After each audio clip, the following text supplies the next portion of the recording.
Bienvenue sur Africa 24 pour cette nouvelle édition du QG Weekend. Au sommaire, Michel Kafando officiellement investi président intérimaire du Burkina Faso.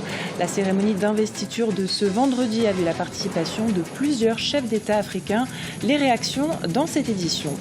Expiration de l'état d'urgence au Nigeria. Ce jeudi, le débat autour de la prolongation de la mesure a tourné court au Parlement. L'état d'urgence est notamment critiqué pour son inefficacité face à la menace de Boko Haram. Une attaque a encore fait ce mercredi une quarantaine de victimes. 5 ans d'existence pour le système d'assurance maladie au Gabon. La caisse gabonaise assure 60% de la population. La prise en charge reste néanmoins limitée pour les soins des pathologies les plus lourdes. Michel Kafando a reçu ce vendredi les pouvoirs des mains du lieutenant-colonel Zida qui tenait les rênes du pays depuis la démission de Blaise Compaoré. Michel Kafando est officiellement président intérimaire du Burkina Faso. Plusieurs chefs d'État africains ont fait le déplacement à Ouagadougou pour assister à la cérémonie d'investiture. Le président intérimaire burkinabé aura pour tâche de mener le pays vers l'organisation d'élections présidentielles et législatives en novembre 2015. Explications et réactions avec notre correspondant au Burkina Faso, Wendiam Valentin Compaoré. Le président intérimaire burkinabé Michel Kafando vient d'entrer en fonction. En effet, après avoir prêté serment le mardi dernier, il remplace à la tête de l'État le lieutenant-colonel Isaac Yacouba Zida, qui devient ainsi son premier ministre. Cette passation de charge officielle s'est faite sous la présence de nombreux chefs d'État africains. Ce fut ce vendredi 21 novembre à Ouagadougou. Dans son discours, il fustige la malgouvernance sous le régime Compaoré. Cette révolution n'est que la résultante d'une exaspération sociale face à l'injustice flagrante, au népotisme, à l'impunité et à la corruption. Le message du peuple est clair et nous l'avons entendu. Plus jamais d'injustice, plus jamais de gabegie, plus jamais de corruption. Tout nous conduit donc à prendre nos responsabilités pour répondre à cet appel. Une passation de charges qui dissipe toute crainte de confiscation du pouvoir par l'armée. Du côté de la classe politique, l'espoir est permis. Nous avons eu l'occasion d'écouter déjà dans son discours un certain nombre d'indications qui montrent bien dans quel sens il entend conduire son action, notamment en mettant l'accent sur la lutte contre la corruption. Comme je vous l'avais dit au sortir de l'audience, ou plutôt du comité de sélection, c'est bien un des thèmes qui apparemment, me semble-t-il, lui tient à cœur. Il ne peut bien entendu que bénéficier de notre soutien plein et entier. Le Burkina Faso a fait preuve de bonne volonté, de détermination. Et aujourd'hui, les instances de la transition sont presque en marche. Il reste le gouvernement et le CNT. Et nous ne pouvons que souhaiter vraiment un bon vent à toutes ces personnalités qui nous conduisent donc dans cette transition, de manière à ce que nous puissions très rapidement aller à des élections transparentes. Au cours de cette investiture, la communauté internationale a souhaité le respect de la charte signée le 16 novembre dernier par la classe politique, la société civile et l'armée. Notons que c'est la première fois dans l'histoire du Burkina qu'a lieu une passation de charges entre deux chefs d'État. En République démocratique du Congo, Cobra Matata s'est rendu aux autorités de Bunia dans le nord-est du pays où il dirigeait un groupe armé depuis plusieurs années. Avant de se rendre, Cobra Matata, Banaloki Matata de son vrai nom, avait réitéré ses deux principales requêtes, une amnistie générale pour lui et sa troupe et la reconnaissance de leur grade obtenu au sein du Front de résistance patriotique de l'Ituri. Matata avait pris le contrôle du front en 2010 après avoir déserté les forces armées de la République démocratique du Congo. Au Nigeria, l'état d'urgence a expiré ce jeudi au lendemain d'une attaque attribuée à Boko Haram qui a fait au moins 45 victimes dans le nord-est du pays. L'état d'urgence en vigueur depuis 18 mois a été très critiqué pour son inefficacité. La Chambre des représentants devait se prononcer ce jeudi sur la proposition du président Jonathan Goodluck de prolonger la mesure. Mais des incidents dans le hall du Parlement ont mis fin au débat. Les développements avec notre correspondante sur place, Afolake Oyinloy et Diarandiaï pour le commentaire. Le Sénat ne s'est pas encore prononcé sur la demande de renouvellement de l'état d'urgence formulée par le chef de l'État nigérian Goodluck Jonathan. Le débat a été suspendu ce jeudi, une décision qui présage un refus de la demande de prolongation de l'état d'urgence. Mais l'armée nigériane voit là une affaire purement politique. Elle pourrait bien décider d'elle-même de continuer ses assauts dans les zones occupées par les insurgés.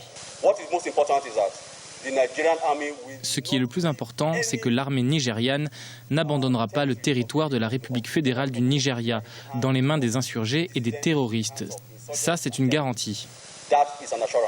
Après 18 mois d'application de l'état d'urgence, les populations risqueraient de se voir livrées à elles-mêmes alors que la menace Boko Haram plane toujours.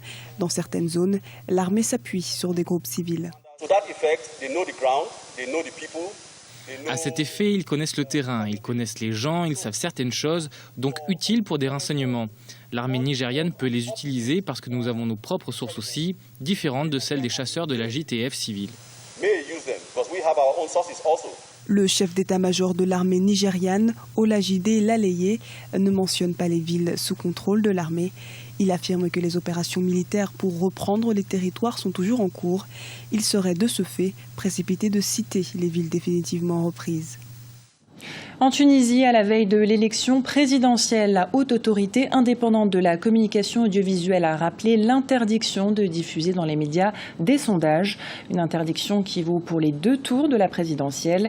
Cette décision vise à ne pas influencer le choix des électeurs avant le vote. Premier tour de la présidentielle tunisienne ce dimanche. Au chapitre santé, le Gabon dispose d'un système d'assurance maladie depuis 2009. Les responsables de la caisse gabonaise sont satisfaits du nombre d'assurés estimé à 60% de la population.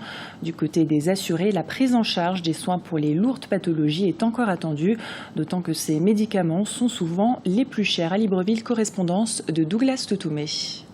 Au Gabon, le système d'assurance maladie couvre la quasi-totalité des citoyens. Cependant, sa survie dépend de la maîtrise des dépenses de santé. Depuis sa mise en place en 2008, la caisse d'assurance maladie et de garantie sociale fait le bonheur de ses assurés, surtout les Gabonais économiquement faibles. À l'heure où les taux de prélèvement sont contestés par les employés du pétrole, le bilan de l'ACNAM-GS, plus de 5 ans après, est satisfaisant pour la direction générale. Fin 2013, plus de 20 milliards redistribués localement. Et l'année dernière, plus de 200 évacuations sanitaires pour des chiffres avoisinant environ 4 milliards. Hier, les économiquement faibles n'étaient pas évacués. Aujourd'hui, nous sauvons la vie quand même à de nombreux compatriotes. 800 000 assurés sur 1 300 000 habitants au Gabon sont couverts à ce jour par l'assurance maladie. Au centre hospitalier universitaire de Libreville, le plus grand hôpital de la capitale gabonaise, plus de 70% des patients sont couverts par cette assurance. La CNAM-GS prend en charge tous ces ayants droit, que ce soit pour la consultation, pour les examens complémentaires radiologie, laboratoire, pour la pharmacie, mais aussi pour l'hospitalisation, quelle que soit la pathologie. Malgré le sens donné à la solidarité à l'ACNAM-GS, les assurés sont tout de même confrontés à quelques problèmes administratifs en ce qui concerne la prise en charge de certaines pathologies et leur traitement souvent très coûteux. Ce sont les médicaments les moins chers qui sont pris en compte par l'ACNAM-GS. Les médicaments qui coûtent cher ne sont pas pris en compte. Certains sont pris en compte, mais ceux qui sont pris en compte, il faut d'abord aller au COMO, prendre l'accord. Donc s'il n'y a pas l'accord, on ne peut pas vous servir ces médicaments à la pharmacie. Après les salariés du secteur public et privé, les personnes jugées économiquement faibles, au premier trimestre 2015, l'ACNAM-GS souhaite débuter la couverture du secteur informel et indépendant. Pour 2015, une prévision budgétaire de 75 milliards de francs CFA est envisagée pour les économiquement faibles. Au Bénin, la ville de Cotonou est confrontée chaque année à la problématique des inondations. La capitale économique est située en dessous du niveau de la mer. Malgré la mobilisation des autorités, la saison pluvieuse ajoutée au changement climatique reste une menace pour la population. Les explications de notre correspondante au Bénin, Chiraliao Tawema. Bien que la saison pluvieuse ait pris fin, la ville de Cotonou demeure confrontée aux problèmes d'inondation. Ces dernières semaines, des pluies diluviennes se sont abattues sur la capitale économique du Bénin, située dans une zone de forte dépression avec une côte d'environ 2,02 mètres en dessous de la mer. Elle perdure encore jusqu'à ce mois de novembre, pendant la saison dite sèche, conséquence directe des changements climatiques. Une ville comme Cotonou située à côté de la mer, si des efforts ne sont pas faits déjà pour voir qu'est-ce qu'il faut faire, on va disparaître. Et vous voyez, chaque fois qu'il y a plu, nous avons les pluies récurrentes là, chaque fois qu'il y a plu, vous voyez, la ville est inondée. Or, si on ne fait rien, la ville sera inondée de plus en plus. Pour parer à tous les dégâts occasionnés par les inondations, la mairie de la ville, avec l'appui de partenaires techniques, met en œuvre depuis 2003 le programme 3CI, Cotonou en campagne contre les inondations. Cette opération est un ensemble d'actions préventives pour faire écouler les eaux de ruissellement. Elle favorise l'ouverture de tranchées et le curage des caniveaux. Le projet d'urgence de gestion environnementale en milieu urbain. Ce projet a pris en compte la construction d'un pont en lieu et place de la digue de Fifadji, mais également l'amélioration de la circulation de l'eau dans les bassins P, donc toute la zone de Fifadji vers Vossa, mais également le bassin W à Apapa, c'est-à-dire dans la zone de Dandi.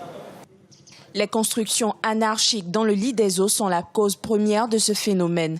Par elles-mêmes, ces eaux se fraient des passages pour s'étendre sur les voies, occasionnant ainsi des désagréments pour les usagers de la route et le quotidien des populations. Selon les spécialistes, pallier aux problèmes d'inondation revient à sensibiliser les habitants et à responsabiliser davantage les pouvoirs publics sur les dispositions à prendre pour faire respecter la loi. Ce journal a été réalisé par l'ensemble de la rédaction. Nous vous remercions pour votre fidélité. Dans un instant, une nouvelle édition de l'actualité sur Africa 24.